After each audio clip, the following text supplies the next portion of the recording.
काफ़ी समय पहले की बात है। प्रतापगढ़ नाम का एक राज्य था। वहाँ का राजा बहुत अच्छा था, मगर राजा को एक भी सुख नहीं था।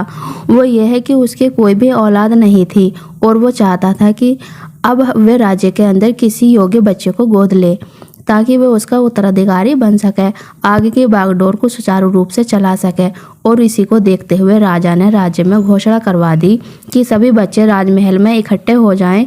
ऐसा ही हुआ। राजा ने सभी बच्चों को पौधे लगाने के लिए अलग अलग प्रकार के बीज दिए और कहा कि अब हम 6 महीने के बाद मिलेंगे और देखेंगे कि किसका पौधा सबसे अच्छा होगा। महीना बीत जाने के बाद भी एक बच्चा ऐसा था जिसके गमले में वो बीज अभी तक नहीं फूटा था, लेकिन वे रोज़ उसकी देखभाल करता था और रोज़ पौधे को पानी देता था। देखते ही देखते 3 महीने बीत गए। बच्चा परेशान हो गया। तभी उसकी माँ ने कहा, बेटा धैर्य रखो, कुछ बीजों को फलने में ज़्यादा वक्त लगता है। और वे पौधे को सींचता रहा। 6 महीने हो गए। राजा के पास जाने का समय आ चुका था, लेकिन वह डरा हुआ था कि सभी बच्चों के गमलों में पौधे होंगे और उसका गमला खाली होगा। लेकिन वह बच्चा ईमानदार था और सारे बच्चे राजमहल में आ चुके थे।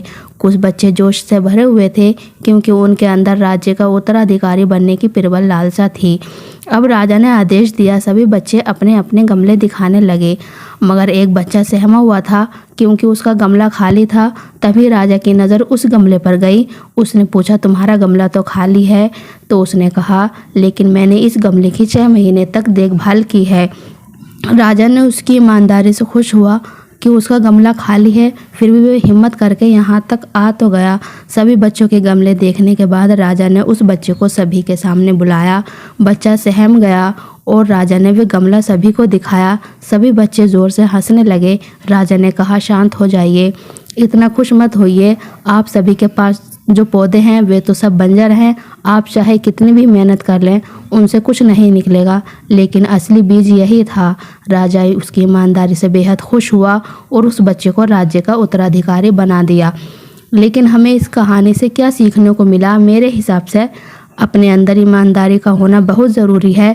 अगर हम खुद के साथ ईमानदार हैं तो जीवन को किसी न किसी पड़ाव में सफल हो ही जाएंगे, क्योंकि हमारी औकात हमें ही पता होती है। हम खुद को पागल बनाकर खुद को ही नुकसान करते हैं।